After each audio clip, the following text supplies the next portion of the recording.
Bismillahirrahmanirrahim. Assalamualaikum warahmatullahi wabarakatuh. Alhamdulillahi rabbil alamin.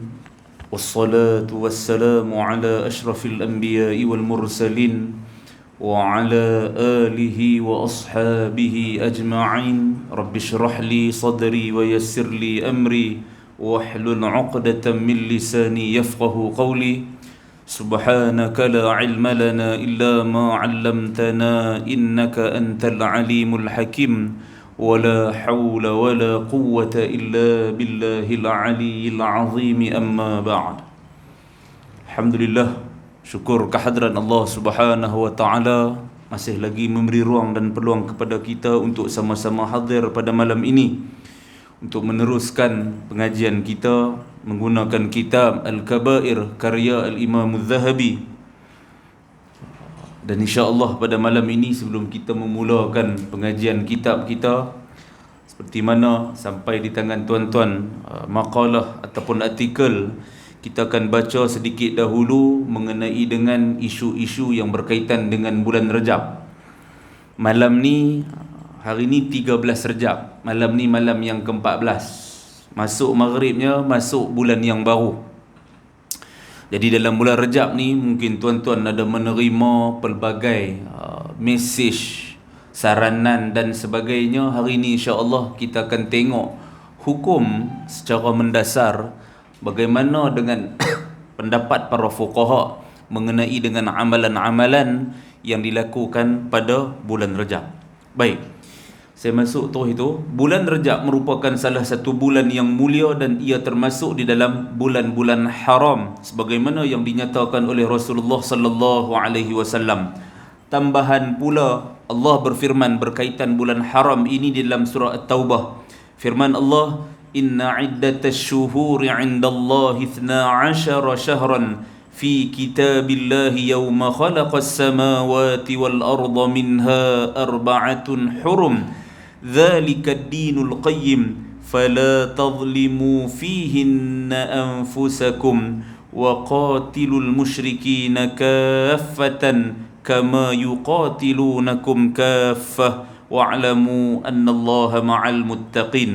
Sesungguhnya bilangan bulan-bulan di sisi Allah 12 bulan, yakni yang telah ditetapkan dalam kitab Allah semasa ia menciptakan langit dan bumi. Di antaranya 4 bulan yang dihormati. Minha arba'atun hurum. Ada 4 bulan yang dihormati. Baik, saya berhenti dekat situ. Quran tak cerita, Quran tak bagi tahu spesifik bulan apa. Dalam surah Taubah just bagi tahu minha arba'atun hurum. Ada 4 bulan yang dihormati, yang diagungkan. Di antara kelebihan yang terdapat di dalam bulan haram ini disebutkan oleh Al-Hafiz Ibn Kathir di dalam tafsirnya, telah menukilkan pendapat Ibnu Abbas yang menyatakan bahawa setiap kezaliman yang dilakukan di dalam bulan-bulan haram ini, dosanya adalah lebih besar berbanding bulan-bulan lain. Begitu juga amal soleh yang dilakukan adalah lebih besar pahala berbanding bulan-bulan lain. Kata Al-Imam Ibn Kathir memberi komentar terhadap ayat ini, dia kata, siapa buat amal soleh bulan Rajab ataupun bulan haram ni, Allah Ta'ala bagi ekstra. Demikian juga kalau dia buat dosa, Allah Ta'ala akan bagi ekstra dosa pada dia. Ni komentar Ibn Kathir, dia nukil pendapat daripada Ibnu Abbas. Ibnu Abbas apa dia? Yang ni sahabat Nabi radhiyallahu an. Baik, definisi bulan haram.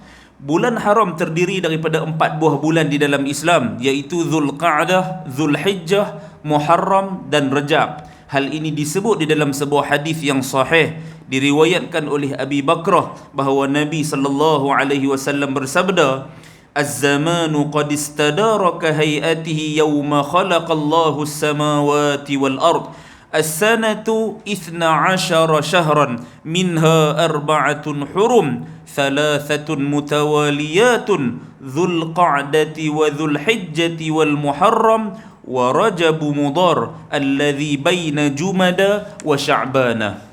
Waktu berputar sebagaimana keadaannya ketika Allah menciptakan langit dan bumi. 1 tahun terdiri daripada 12 bulan. Daripadanya terdapat 4 bulan haram, iaitu 3 daripadanya mengikut turutan. Thalathatun mutawaliyat. 3 bulan tersebut Zulqa'dah, Zulhijjah dan Muharram. Dan yang keempat adalah Rajab, terletak antara Jamadil Akhir dan juga Sya'ban. Hadis ini riwayat Al-Bukhari.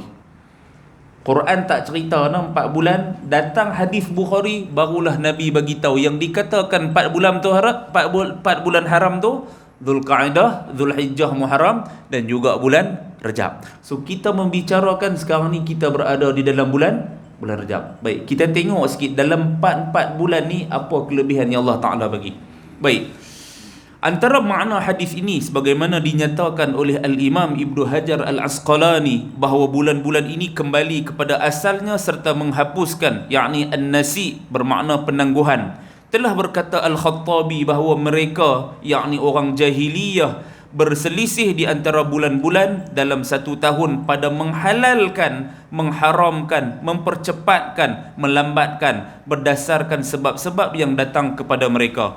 Antaranya bagi mempercepatkan peperangan, maka mereka menghalalkan bulan haram. Kemudian mereka mengharamkannya pada bulan yang lain, iaitu selain daripada bulan haram. Disebabkan kabilah Arab ni dia suka perang dan dia tak tahan nak berperang ni, kadang-kadang dia langgar juga bulan yang tidak dibenarkan untuk berperang. So 4 bulan ni adalah 4 bulan yang dilarang untuk menumpahkan darah. Saya ulang lagi sekali, Zulqa'dah, Zulhijjah, Muharram dan juga Rajab.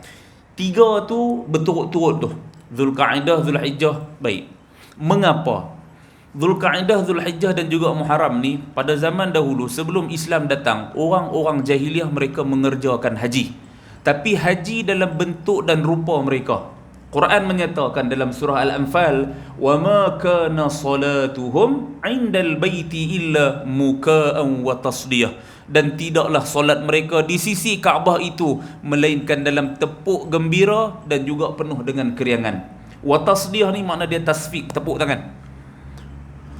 Sebahagian riwayat menceritakan orang jahiliah ni dia tawaf Kaabah tu, sudahlah di sisi Kaabah tu ada 360 berhala, mereka tawaf dalam keadaan berbogel, bertelanjang bulat. Ini kaedah sebelum Islam datang.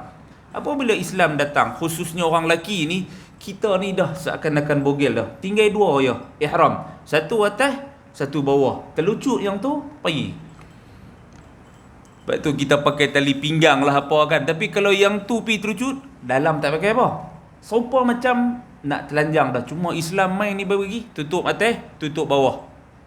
Yang cerita pasal buka ni saya tak mau cerita tadi. Cuma nak bagi tahu tu, ini semua adalah simbolik menuju kepada Allah dalam keadaan tak bawa apa-apa. Bahkan kain ihram itu sendiri berwarna putih. Sama seperti mana waktu kita lahir ke atas dunia dan esok kita balik kepada Allah, juga dalam kain keadaan warnanya putih. Baik, kelebihan bulan Muharram. Kelebihan bulan haram. Bulan haram ini mempunyai beberapa kelebihan berbanding bulan-bulan yang lain. Antaranya ialah, pendapat yang pertama, terdapat sebahagian ulama mengatakan afdal melakukan umrah pada bulan Zulqa'dah berdasarkan hadis di dalam Sahih Bukhari dan Muslim bahawa Nabi melaksanakan kesemua umrah baginda di dalam bulan ini. Mungkin tuan-tuan tak tahu, tuan-tuan cuma tengok tanya travel dia, bila cuti sekolah jom kita pergi. Tapi sebenarnya kata para ulama mengikut hadis Bukhari Muslim, Nabi ni umrah dia semua buat dalam bulan Zulqa'dah.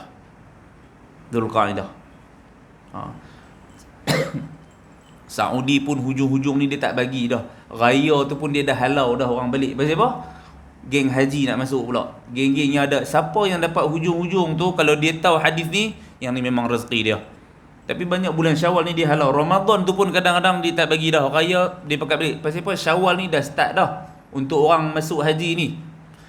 Tapi untung orang yang ada di sana ni dia tahu Zulqa'dah ni bulan Nabi buat. Kata para ulama, siapa buat dia dapat sunnah Nabi SAW. So dalam tempoh ni tak dapat lah. Setahun, 2 tahun, 3 tahun ni tak dapat lah.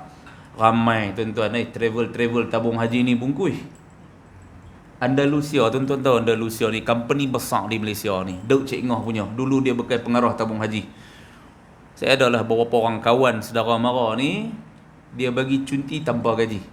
Tak boleh nak support. Pasal apa orang tak pergi umrah, haji pun tak ada. Kerajaan tengah nego boleh nak masuk ke tak ni, tak ada jawapan. Saudi ni tak boleh nak bagi. Pasal apa? SOP ketat. Ni dia dah bagi vaksin dah. Lepas ni siapa yang tak cucuk vaksin, dia tak bagi masuk Saudi. Rugi geng-geng yang anti vaksin. Kan? Adakah anti vaksin ni kan? Baik, yang kedua, kelebihan bulan haram. Pada bulan Syawal, Zulqa'dah dan Zulhijjah, umat Islam akan mula menunaikan rukun Islam yang kelima, iaitu ibadat haji, yang mana ibadat ini tidak boleh dilakukan dalam bulan-bulan yang lain. Zulhijjah masih bulan haram. Satu benda yang orang umat Islam buat ni apa? Haji. Yang ni tak boleh buat kat tempat lain.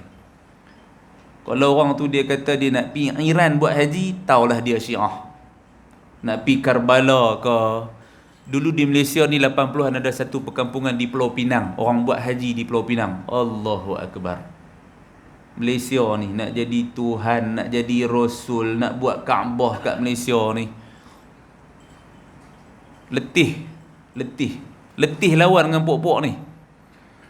Satu yang tak boleh buat di dalam bulan Zulhijjah. Dua. Yang ketiga, berpuasa sunat pada 9 Zulhijjah bagi orang yang tidak menunaikan haji. Kita kalau tak pergi haji ni, duduk di sini ni, sunat kepada kita puasa pada hari Arafah 9 Zulhijjah. Apa kelebihan dia? Nabi sebut dalam Sahih Bukhari, yukaffiru sanatal madiyata wal baqiyah. Allah Ta'ala ampun dosa setahun yang akan datang dan setahun yang telah lepas. So, kalau orang tu berkemampuan, tak ada apa-apa halangan, jangan tinggal puasa sunat Zulhijjah, Arafah ni. Jangan tinggal. Dan dalam bulan Muharram, berpuasa sunat pada 10 Muharram, iaitu hari Ashura. Kelebihan dia apa? Yukaffiru sanatal madiyah. Allah Ta'ala ampun dosa setahun yang lampau. Ni semua disebutkan dalam hadis secara spesifik mengenai dengan amalan dalam bulan-bulan haram. Baik, definisi Rejab. Yang ni saya tak mau baca. Qabilah Mudhar pun tuan-tuan baca sendiri. Nama bulan Rejab pun tuan-tuan baca sendiri. Saya nak langkah terus kepada hadis-hadis yang ada dalam bulan Rejab. Kerana apa? Perawi-perawi hadis di dalam WhatsApp ni dengan selamba saja copy paste. Okey lagi copy paste, men-forward. Apa dia forward? Terjemah Melayu ni forward apa? Menujukan lah, memanjangkan. Lah ni WhatsApp ni kalau forward kerap sangat, dia tulis atas tu forward many times. Makna banyak kali dah orang forward benda ni. Baik, ada beberapa hadis, bahkan kata Al-Qaradawi, sebahagian besar daripada hadis yang menceritakan tentang bulan Rejab ni kebanyakannya dhaif jiddan ataupun palsu. Kita akan baca beberapa hadis yang tidak sahih berkaitan bulan Rejab. Antara hadis yang tidak sahih berkaitan bulan Rejab, dikatakan bahawa Nabi SAW bersabda, fadlu syahri Rajabin ala syuhuri ka fadlil Qur'ani ala sairil kalami. Kelebihan bulan Rejab berbanding bulan-bulan lain adalah seperti kelebihan Al-Quran berbanding semua jenis kalam. Hadis ini palsu dan ini juga merupakan pendapat Imam Ibn Hajar di dalam At-Tabyin. Hadis yang mengatakan bulan Rejab ni lebih afdal berbanding bulan lain, umpama Al-Quran berbanding semua jenis kalam, hadis ini palsu. Sungguh tuan-tuan, Al-Quran ini adalah kalamullah, dia paling mulia. Cuma apabila masuk hadis-hadis yang bukan datang ataupun berasal daripada Nabi ni, para ulama ni saring, lepas tapih. Bila cari siapa yang meriwayatkan hadis ataupun rijalul hadis, ternyata ada beberapa hadis, ada beberapa perawi yang palsu. So para ulama menghukum hadis ini sebagai hadis palsu. Dikatakan bahawa Nabi bersabda, la taghfalu an awwali jumu'atin min Rajabin fa innaha lailatun tusammiha al malaikatu raghaib. Janganlah kamu lalai pada Jumaat yang pertama daripada bulan Rejab, kerana sesungguhnya terdapat padanya satu malam yang dinamakan oleh malaikat sebagai Ar-Raghaib. Hadis ini dusta keseluruhannya menurut Al-Imam Ibnul Qayyim di dalam Al-Manarul Munif. Ni hadis palsu ni. Cerita tentang ada satu solat pada awal Jumaat, makna minggu lepas. Bulan yang pertama, bulan Rejab, minggu yang pertama Jumaat tu disunatkan sembahyang Raghaib. Ternyata setelah dikaji, tengok pada hadis ni, Rupa-rupanya kata Al-Imam Ibnul Qayyim, hadis ini dusta. Sembahyang boleh, sembahyang mutlak 2 rakaat, tapi semata-mata kerana masuk bulan Rajab buat nama raghaib ni, para ulama kata ini tidak ada asal dalam agama. Boleh tuan-tuan boleh nak buat sembahyang sunat mutlak, sembahyang lepas 2 rakaat sembahyang sunat mutlak, tak ada masalah. Tapi apabila buat dengan fokus dan menganggap ada kelebihan yang khusus pada malam tersebut, yang ni bahaya. Pasal apa yang buat ni sampai 12 rakaat, oi malam ni malam minggu pertama bulan Rajab, Nabi ada sebut. Yang tu yang kita risau tu. Tapi kalau tanya baca Quran pasal apa, tak tahu lah bulan ni saja nak standby sebab nak sambut Ramadan. Tolak pada malam ni, kita lebih kurang tinggal 45 hari lagi nak Ramadan. So saja nak warm up ni, nak perkemah ni yang mana boleh, saja, oh dipersilakan. Tapi semata-mata beramal dengan hadis yang dusta ni, para ulama menegah sama sekali. Dikatakan bahawa Nabi sallallahu alaihi wasallam bersabda, "Inna fil jannati nahran yuqalu lahu Rajab, ma'uhu ashaddu bayadan minal labani wa ahla minal asal. Man shama yawman min Rajabin saqahu Allahu min dhalikan nahr." Bahawasanya di dalam syurga ada sebuah sungai yang dipanggil Rajab. Airnya lebih putih daripada susu dan lebih manis daripada madu. Barang siapa yang berpuasa sehari sahaja dari bulan Rajab, nescaya Allah memberinya minum dari sungai tersebut. Hadis ini batil menurut Imam Az-Zahabi. Imam Az-Zahabi ni pengarang kitab Al-Kabair ni. Ni ulama besar, antara sarjana besar dalam bidang hadis. Dia kata hadis tentang orang yang berpuasa akan diberi minuman daripada sungai yang nama dia Rajab ni, hadis ini adalah batil. Apa makna batil? Batil ni lawan bagi al-haqq. Haq ni makna benar, batil ni apa? Palsu dan juga bohong. So hadis ni juga tak betul. Dan dikatakan bahawa Nabi sallallahu alaihi wasallam bersabda, "Man shama awwala yawmin min Rajabin ya'dilu dhalika bi siyami sanatin, wa man shama sab'ata ayyamin ughliqa anhu sab'atu abwabin nar." وَمَنْ صَامَ مِنْ رَجَبٍ 10 أَيَّامٍ نَادَ مُنَادٍ مِنَ السَّمَاءِ أَنْسَلْهُ تُعْطَهُ أَنْسَلْ تُعْطَهُ. Barang siapa yang berpuasa pada hari pertama bulan Rajab umpama berpuasa setahun. Barang siapa yang berpuasa 7 hari, ditutup baginya 7 pintu neraka. Dan barang siapa yang berpuasa pada bulan Rajab 10 hari, diseru daripada penyeru dari langit bahawa mintalah, lalu diberikan apa yang diminta. Hadis ini batil dan tiada asal baginya menurut Al-Imam Asy-Syaukani. Baik, ni semua hadis cerita tentang kebatilan mengenai dengan fadilat ataupun kelebihan bulan Rajab. Baik, cuba tengok apa fatwa ulama berkaitan bulan Rajab. Di dalam Mawsu'ah Fiqhiyah Kuwaitiyah mengatakan bahawa jumhur ulama daripada mazhab Hanafi, Maliki dan Syafi'i, mereka mengatakan bahawa sunat berpuasa pada bulan-bulan haram. Ini kerana mereka berdalilkan dengan sebuah hadis daripada Imam Muslim daripada Abu Hurairah bahawa Nabi sallallahu alaihi wasallam bersabda, "Afdalus salati ba'da as-salatil maktubati as-salatu fi jawfil lail, wa afdalus siyami ba'da syahri ramadana siyamu syahrillahil muharram." Sebaik-baik solat selepas daripada solat fardu adalah solat malam, dan sebaik-baik puasa selepas daripada Ramadan adalah puasa pada bulan Allah Al-Muharram. Hadis ini riwayat Muslim. So kita berada pada bulan haram. Tuan-tuan nak puasa Isnin Khamis dipersilakan, kerana ada dalil yang khusus menyebut kelebihan berpuasa pada hari Isnin dan juga Khamis. Nabi ditanya, mengapa kamu ya Rasulullah berpuasa pada hari Isnin? Nabi kata apa? Kerana pada hari Isnin inilah dibentangkan amal dan aku dilahirkan. So yang ni ada dalil khusus. So siapa puasa Isnin Khamis dalam bulan Rajab dan juga mengikut pendapat Ibnu Katsir yang kita baca awal tadi, dia dapat pahala Isnin Khamis dan dia akan dapat pahala ekstra kerana dia melakukan dalam bulan haram. Sama juga orang yang puasa 13, 14 dan 15. Hari inilah 13 Khamis, Jumaat dan Sabtu. 3 hari ni hari putih. Hadis riwayat Bukhari dan Muslim, Abu Hurairah menyebut, "Awsani khalili bi thalathatin bi siyami thalathati ayyamin fi kulli syahr," atau kama qala. Kata Abu Hurairah, telah mewasiatkan kepada aku khalili, kekasih aku, yakni Nabi, dengan 3 perkara. Salah satunya adalah berpuasa 3 hari setiap bulan. Antara yang dimaksudkan itu adalah hari-hari putih, 13, 14 dan 15. Bukan kalendar Masihi lah.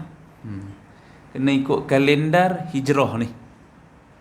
Hari ni 13, esok 14 Rejab, lusa 15 Rejab. So siapa puasa, dia akan dapat kelebihan. Maknanya diharuskan untuk berpuasa. Akan tetapi sebahagian mereka mengatakan puasa Rejab sahaja adalah makruh. Rejab sahaja. Muharram tak puasa 10, Zulhijjah tak puasa. Dia tak puasa. Puasa Muharram saja.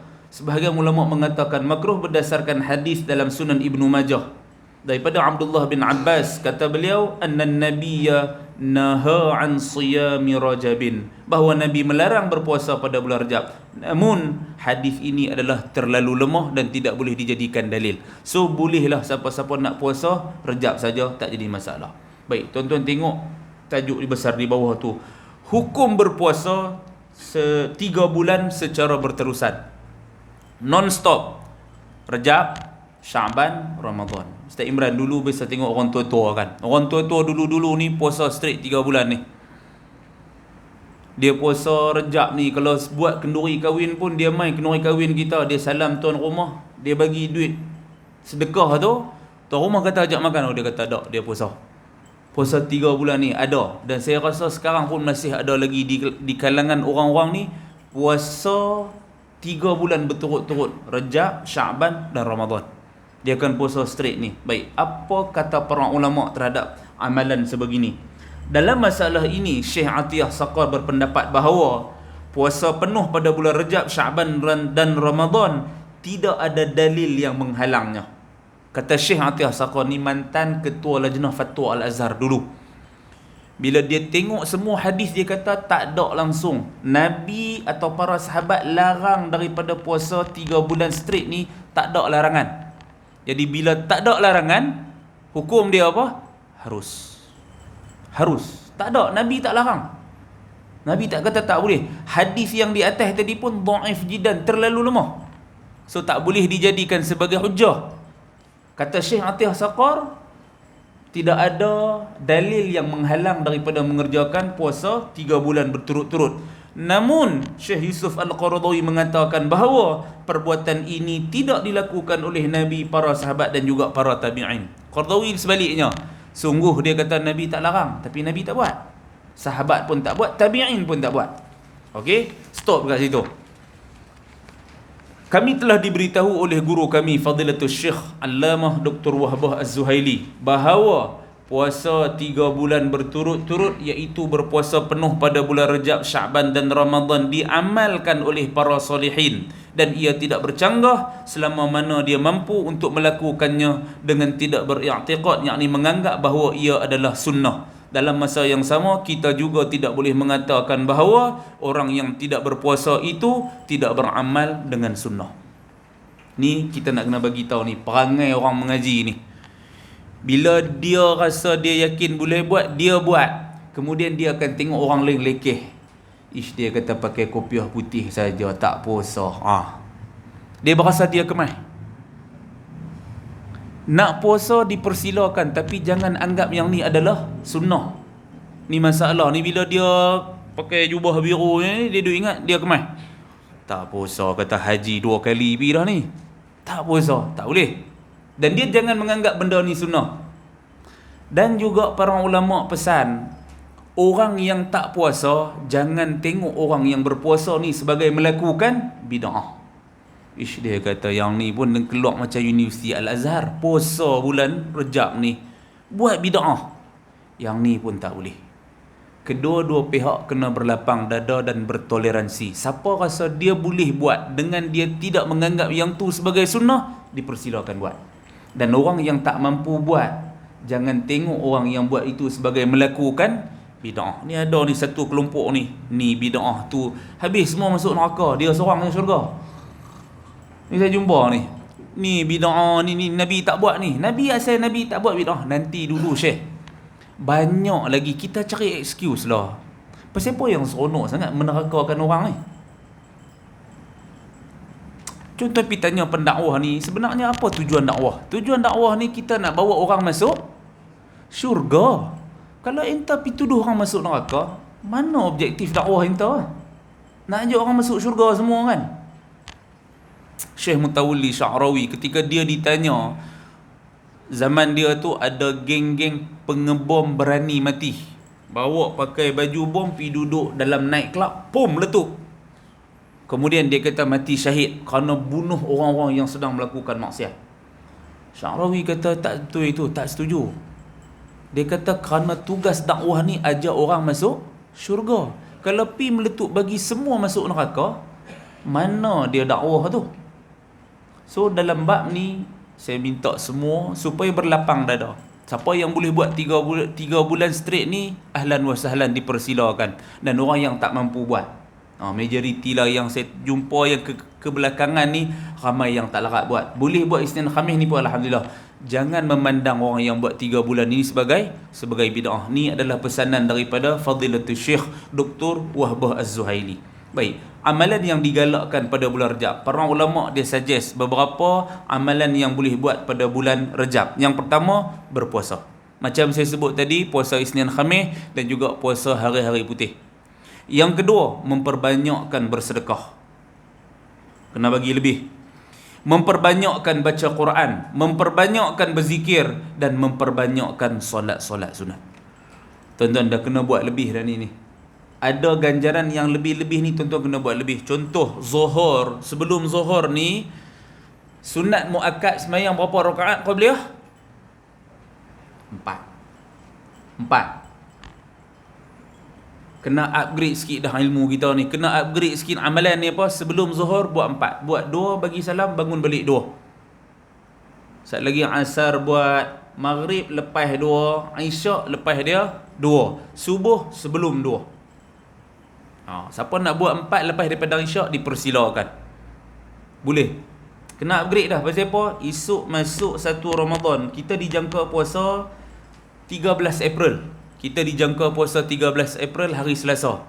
So 12 malam tu kita nak start semayang dah.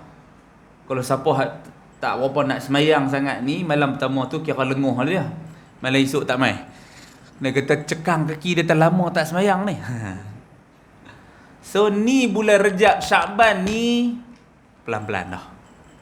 Habis semayang Isyak lagi semayang. Saya banyak kali dah kempen tuan-tuan. Lepas semayang Isyak, tuan-tuan nak semayang solat sunat taubat ke, tuan-tuan nak semayang solat sunat hajat ke, lepas tu nak tutup dengan witir, tuan-tuan, dibolehkan. Kalau tuan-tuan rasa kuat lagi, okey, witir balik buat di rumah. Saat lagi nak tidur tengah malam buat. Kalau rasa kuat, tapi tengok muka macam tak apa nak kuat. Kalau rasa tak kuat, tuan-tuan, buat siap-siap di sinilah. Buat siap-siap di sini. Dia macam bulan puasa lah, orang kata apa? Tak semayang witir lah, balik semayang di rumah. Dia kata di rumah lagi afdal. Tak mau semayang ni, cuma ramai-ramai ni, balik rumah harus. Harus terus semayang lah sini kan. Dia semayang jemaah ni, dia ada kekuatan, dia ada something special. Tuan-tuan pergi tanya orang hak semayang jemaah ni, dia boleh bagi tahu. Semayang di rumah ni dia tak berapa cerdas, tak berapa cergas sebagaimana semayang berjemaah di masjid.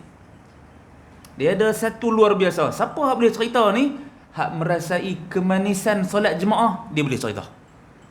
Semayang di rumah ni bukanlah tak khusyuk, tapi ya Allahu Akbar, tak puas. Semayang tak juga jemaah dengan orang rumah dengan anak-anak, tapi dia berbeza dengan semayang di masjid. Baik, penutup, demikian sedikit perkongsian sekadar yang termampu berkaitan bulan Rejab dan isu-isu yang berkaitan dengannya. Baik, tuan-tuan tinggal itu. Tuan-tuan tengok sebelah ni, satu lagi masalah ni, saya tak tahulah, mungkin tuan-tuan baru ni, tapi saya nak bagi tahu. Bolehkah mengqadha solat tarawih? Saya yakin semua kita tak pernah qadha tarawih. Qadha puasa pernah, qadha semayang pernah, tapi qadha tarawih pernah tak? Dah. Kira tak semayang malam tu, malam esok lah aku semayang malam yang ke-25, malam 26. Tak semayang malam tu, kira tak semayang terus lah. Baik, malam ni kita tengok sikit apa hukum, boleh ke tak boleh qadha tarawih ni. Baik, soalan, disebabkan kerja yang terlampau banyak sehingga memaksa saya untuk bekerja sehingga lewat malam. Bolehkah saya mengqadakkan tarawih yang saya tinggal? Tuan-tuan, langkah jawapan tu. Solat sunat tarawih adalah salah satu keistimewaan pada bulan Ramadan yang dikurniakan oleh Allah. Inilah yang dimaksudkan oleh hadis Nabi, man qama ramadhana imanan wa ihtisaban ghufira lahu ma taqaddama min dhanbi. Siapa yang mendirikan bulan Ramadan dengan keimanan dan penuh pengharapan, diampunkan dosa-dosanya yang telah lalu. Riwayat Al-Bukhari dan Muslim. Jadi siapa yang menghidupkan Ramadan ni, banyaklah, tak semestinya solat, baca Quran, ni pun dianggap menghidupkan Ramadan. Imam Nawawi menyatakan maksud yang disebutkan dalam hadis adalah solat sunat qiyam atau solat sunat tarawih. Tarawih ni tak ada, hadis Nabi tak ada cerita. Dia cuma habang kata man qama ramadhana, siapa yang menghidupkan. Tarawih ni istilah yang digunakan oleh fuqaha yang terkemudian. Okey, makna siapa? Sebab tu Imam Nawawi kata solat sunat qiyam atau solat sunat tarawih. Hukum solat tarawih adalah sunat seperti yang disebutkan dalam hadis di atas. Solat sunat tarawih menjadi sunat kerana terdapat qarinah yang menyebabkan solat sunat ini tidak menjadi wajib. Berdasarkan hadis yang diriwayatkan oleh Urwah bahawa Aisyah telah memberitahunya anna Rasulullah sallallahu alaihi wasallam kharaja lailatan min jawfil lail fa shalla fil masjid wa shalla rijalun bi salatihi fa asbaha an-nasu fatahaddathu fajtama'a aktharu minhum fasallu ma'ah fa asbaha an-nasu fatahaddathu fakathura ahlul masjid min al-lailati ats-tsalitsah fa kharaja Rasulullah sallallahu alaihi wasallam fasallu bi salatihi falamma kanat al-lailatu ar-rabi'atu ajaza al-masjid an ahlihi hatta kharaja li salati as-subhi falamma qada al-fajr aqbala 'ala an-nas fatashahhada thumma qala amma ba'd fa innahu lam yakhfa 'alayya makanukum walakinni khashitu an tuftarada 'alaykum fata'jizu 'anha. Kata Aisyah, Rasulullah pernah keluar pada tengah malam lalu solat di masjid dan beberapa orang lelaki pun solat bersama baginda. Nabi keluar lewat ni.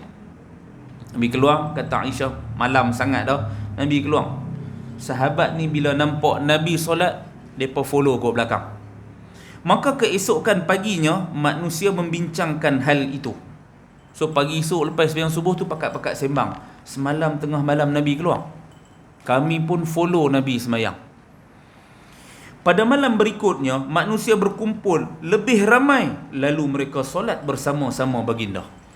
Malam berikutnya makin ramai. Dah pagi tadi bersembang, so ikut lagi Rasulullah. Pada keesokan paginya, mereka kembali membincangkan hal tersebut. Pada malam ketiga, jumlah jemaah masjid makin bertambah. Lalu Rasulullah keluar dari rumahnya melaksanakan solat dan mereka solat bersama baginda. Malam pertama ikut, malam kedua makin ramai, malam ketiga bertambah ramai. Nabi keluar juga. Pada malam keempat, masjid sudah tidak mampu menampung jumlah jemaah. Tuan-tuan nak kena tahu tapak Masjid Nabawi tu, yang tuan-tuan pergi kawasan Raudhah tu, sikit tu ya. Masuk Babus Salam, keluar daripada belah makam Rasulullah ni. Jumpa Rasulullah, Abu Bakar, Umar pintu. Belakang tu sikit. Kawasan tu lah. Bila dah makin ramai, masjid tak boleh nak tampung jemaah. Baik. Pada malam keempat, masjid sudah tidak mampu menampung jumlah jemaah. Hingga baginda keluar untuk melaksanakan solat subuh. Setelah baginda selesai menunaikan solat subuh, beliau berpaling ke arah jemaah, lalu bersyahadah, kemudian bersabda, amma ba'du, sesungguhnya aku mengetahui apa yang kalian lakukan semalam, akan tetapi aku tidak hadir ke masjid kerana bimbang andai kelak difardukan ke atas kamu sehingga kamu tidak sanggup melaksanakannya. Malam keempat tu Rasulullah tak keluar-keluar, subuh baru Rasulullah keluar. Habis sembahyang subuh, Rasulullah pun bagi satu pidato. Rasulullah kata, aku tahu apa yang hampa buat semalam. Hampa tunggu aku nak solat. Dia kata, aku tak keluar. Dia kata, khashi tu, aku takut kalau aku keluar sembahyang juga dengan hampa, iftarada alaikum, aku khawatir Allah Ta'ala suruh Jibril memfardukan solat ini ke atas kamu dalam keadaan kamu tidak mampu untuk melaksanakannya. Kamu tak larat nak buat benda ni. So, dia faham daripada hadis ni, solat tarawih itu adalah tidak wajib dan dia kekal sebagai sunat. Kerana kalau wajib, mesti Nabi keluar pada malam keempat dan seterusnya. So, bila Nabi tak keluar, fahamlah bahawasanya solat itu tidak wajib. Hadis di atas sangat jelas menunjukkan solat sunat tarawih tidak wajib dan kekal sebagai satu amalan sunat yang disyariatkan. Maka berdasarkan hal ini, para ulama berbeza pendapat sama ada solat sunat tarawih yang hanya sunat ini boleh diqadakan atau tidak. Pendapat paling sahih di sisi mazhab Abu Hanifah dan mazhab Imam Ahmad. Mazhab yang pertama Abu Hanifah dengan Imam Ahmad ni yang keempat.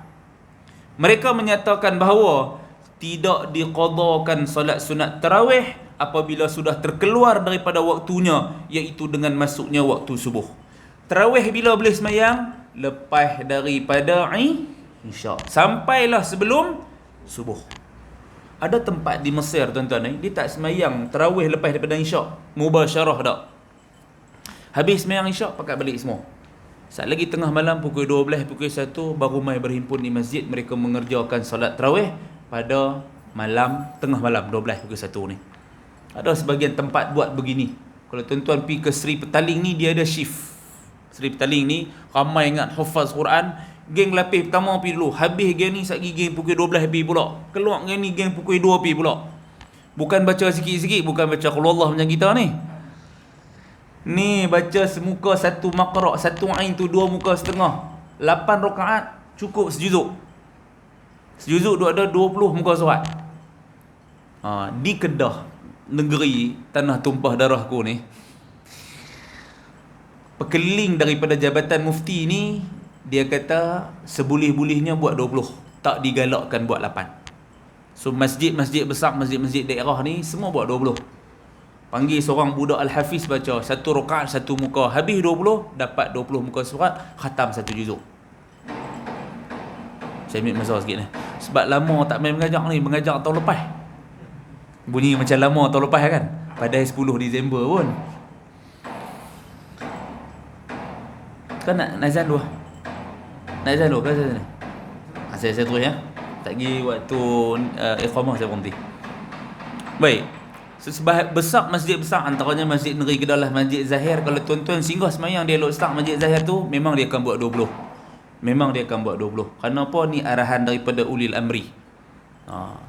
So, saya pun dulu kecil-kecil zaman duk mengaji apa semua ni, kita budak-budak tahfiz ni adalah masjid PMIK, kita pun pergi 20. Saya dah terbiasa 20 ni.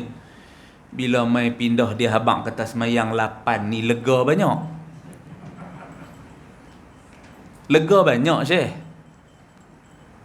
Ngaji, sambung belajar di UKM Selangor, buat 8. Pusat Islam Universiti Kebangsaan Malaysia, buat 8. Lega banyak. Daripada 20, 23 campur witir pergi jadi 11. Tuan-tuan tak rasa lega. Dia potong kad tu dekat 7-8 rakaat. Menikah, bertugas kat Melaka, buat 8. Satu saja masjid buat 20. 2 masjid. Satu masjid Lubuk Redan, satu masjid Pasir Gembur. 2014 saya daftar pergi dengan Jaim ni, test apa semua ni. So saya dapat tauliah untuk pergi jadi imam ni. Saya biasa main masjid ni 2014. Saya jadi imam litar waktu tu 7 malam. Saya pergi banyak tempat. Next year 2015 saya kena masjid Pasir Gembur ni. Beberapa hari sebelum Ramadan ni saya pergi selotok dengan dia punya pengerusi, Cikgu Azmi. Azmi Sabtu. Dia pengerusi lagi ni. Masih lagi ya. Saya tanya dia berapa buat sini. Dia kata kami buat 20 ustaz. Saya kata sudah, aku mampu dah. Esok nak kerja ni, aku salah masjid ke apa kan. Saya kata minta maaf lah, kata tuan pengurusi, kata saya ni boleh takat 8 je. Setahun lepas pun saya buat 8. Saya buat masjid, saya kata ada masjid buat 8. Jadi saya minta jasa baik lah, saya nak buat 8, witir saya buat 3 sebelah. Kalau kata pihak masjid nak sambung 8, saya balik ganti dengan imam rawatib lah. Cikgu dia kata tak apa ustaz, tahun ni ustaz punya pasal kita buat 8. Allah, lega banyak. Ahli qaryah ni kan tumpang rahmat kita lah. Daripada mereka semayang 20 ni jadi 8. Lepas tu saya tak pilih tuan-tuan tu pi pun dah kita mengajak sibuk apa semua, saya jaranglah drop apa semua ni. Lubuk Redan saya pergi mengajak pula. Ada YB Mak Rawi situ. Pergi tanya sekarang ni Dr. Yusni pensyarah Quim ni dia jadi pengerusi. Saya tanya sebelum-sebelum ni lah 2-3 tahun lepas sebelum Covid ni, saya tanya sini sembahyang berapa? Kami buat 20 ustaz. Saya doa lah hati, janganlah Jaim bagi aku masjid ni. Kan kita dah selesa buat 8-3 sebelah ni, bukan malas, cuma kurang rajin. Tapi kalau nak buat 20, dia alu-alu lah tu. Imam kita pun muda lagi. Tuan-tuan nak buat 20 bagi tahu ya, kadang saya rasa dia all out. Tapi kalau buat undian ni nescaya 20 ni seorang yang pangkah, yang lain semua nak 8 ustaz. Kita pertahan sunnah. Mai tang ni ikut sunnah. Baik. Tempoh daripada lepas Isyak sampai sebelum subuh ni waktu tarawih. Ni waktu qiyam Ramadan. Di sisi mazhab Syafi'i menyebutkan secara umum bagi mereka yang meninggalkan solat-solat sunat pada waktunya boleh diqadakkan. Makna apa? Boleh ganti. Boleh ganti. Ini seperti yang dinukilkan pendapat Imam Nawawi dalam Mughnil Muhtaj, karya Khatib Asy-Syarbini. Kata Imam Nawawi, "Law fatan naflul muaqqatu nudiba qada'uhu fil azhar." Kata Imam Nawawi, ni bukan hadis nah, ni kata Imam Nawawi. Kata Imam Nawawi, sekiranya tertinggal amalan sunat yang mempunyai waktu khusus, disunatkan untuk mengqadakannya pada pendapat yang paling zahir, yakni pendapat yang paling kuat. Mazhab Hanafi tak bagi, mazhab Hanbali tak bagi. Imam Ahmad bin Hanbal ni anak murid Imam Syafi'i, dia kata tak boleh. Mazhab yang paling senior Imam Abu Hanifah, dia kata tak boleh. Tapi Imam Syafi'i kata apa? Boleh, mengikut pendapat ijtihad dia. Dia kata an-naflul muaqqatu, solat sunat yang bertempoh yang khusus ni. Baik tuan-tuan, khusus tarawih sahaja ke? Tidak. Bila dia sebut secara umum, tuan-tuan kalau dah terbiasa sembahyang setiap malam ni, sembahyang tahajud, sembahyang taubat, tiba satu malam tu tuan-tuan travel daripada mana-mana balik rumah letih, tidur terus, dan tuan-tuan tertinggal solat sunat witir. Esok lepas sembahyang subuh, habis waktu subuh, habis waktu syuruk, waktu yang diharamkan tu, 20 minit lepas pada tu tuan-tuan nak qada hak semalam tuan-tuan tertinggal, mengikut pendapat dalam mazhab Syafi'i diharuskan dan dibenarkan. Tuan-tuan boleh semak benda ni dalam Syama'il Muhammadiyah karya Al-Imam Tirmizi. Nabi diberitakan oleh isteri ni, Nabi kalau balik terlepas, esok pagi ni waktu duha tu Nabi akan solat sunat ganti malam semalam yang Nabi tak sempat buat. Maknanya apa? Mungkin di kalangan tuan-tuan ni orang yang konsisten sembahyang 2 rakaat sebelum subuh, kerana ganjaran dia begitu besar. Raka'atul fajri khairum minad dunya wa ma fiha, rawahu Muslim. 2 rakaat sebelum subuh ni lebih besar daripada seisi dunia. Hadis ini sahih menurut Imam Muslim. Jadi satu hari tuan-tuan bangun lambat, sampai-sampai orang dah takbir dah untuk sembahyang subuh. Saat lagi habis subuh, tuan-tuan duduk mengaji, Ustaz, lah ni habis waktu subuh 7.20, 7.24, 7.25. Setengah jam lepas tu 7.50 ataupun pukul 8, tuan-tuan dah boleh qada dah 2 rakaat sebelum subuh yang tuan-tuan tertinggal tadi. Ni adalah pendapat di sisi mazhab Asy-Syafi'i. So macam mana? Tahun ni pakai tak sembahyang lah, kita qada belakang lah ustaz. Jangan. Saya nak bagi tahu yang ganti ni, of course pahala dia takkan sama seperti mana kita mendirikan pada waktu dia. Ni cuma emergency case ni. Kalau ada hari tu, dia biasanya orang yang nak miss ni biasanya hujung-hujung ni, anak cucu balik mai. Allah lama tak jumpa, Covid hari tu tak boleh balik, depa tak buka sempadan negeri ni kan. Tak bagi ni, kata raya baru dia bagi. Dia bagi tu 1000 pakat balik habis. 1000 ni apa? Sampai masjid pun tak mai. Bila masjid tak mai ni, kelang kabut dengan lemang lah, cucu balik nak pasang tirai lah apa semua ni, lagi tak larat, nyong tidur lagu tu ya. Esok lepas subuh ni bangun, teringat itu Ustaz abang kata dalam mazhab Syafi'i boleh qada tarawih. Dia qada tak? Tak qada. Saja tu bawa cerita tu macam nak qada, tak qada. Tahu dia kata apa? Sunat ni pun. Sunat ni ya, bukan wajib. Ni yang kata tu. Dia kata sunat ya, tahun depan ada lagi kan. Nampak gaya tu macam nak buat, tapi tak buat. Pasal apa? Dia kata yang ni sunat dia. So kalau orang yang konsisten nak jaga amalan ni, kalau dia terlepas apa saja solat sunat malam ke apa ke, dia dibenarkan dan diharuskan berdasarkan pendapat Imam Nawawi ini. Baik, kesimpulannya, berdasarkan nas dan perbincangan di atas, kami menyatakan bahawa solat sunat tarawih boleh diqadakan apabila terlepas daripada waktunya. Hal ini kerana pahala orang yang mendirikan solat sunat tarawih sangat besar. Selain bulan Ramadan ini adalah bulan ibadah, setiap ibadah yang tertinggal itu sangat sayang untuk dibiarkan begitu sahaja. Semoga kita diberikan kekuatan untuk menghidupkan Ramadan dengan ibadah kepada Allah Subhanahu wa taala. Boleh tuan? Ke depan insya-Allah kita akan tengok berkaitan dengan Ramadan ni ada dua isu yang saya nak bawa. Yang pertama, orang yang puasa tapi tak semayang. Yang kedua, orang perempuan yang datang haid, apa yang dia boleh buat? Saya ingat hampir saban tahun saya dapat. Dia kata, "Ustaz, kami jadi orang perempuan ni naya sungguh," dia kata. Nak puasa terus tetapi kata bila mai haid ni banyak benda tak boleh buat. Semayang tak boleh, nak join 10 malam terakhir tak boleh. Dia kata, "Macam mana Ustaz ni, kesian lah kat kami ni," kata ni kan. Amalan dah tak berapa nak ada, tak boleh buat pula. So kita akan tengok apa pandangan ulama, apa yang dicadangkan oleh para ulama kepada orang perempuan yang kedatangan haid untuk dia lakukan pada bulan Ramadan. Baik, saya ambil satu dosa besar yang ke-22, satu je ni. Dosa besar yang ke-22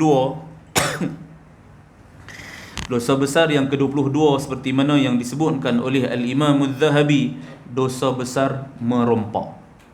Dosa besar merompak ataupun disebut sebagai hirabah, disebut juga sebagai qutta'ut tariq. Okey.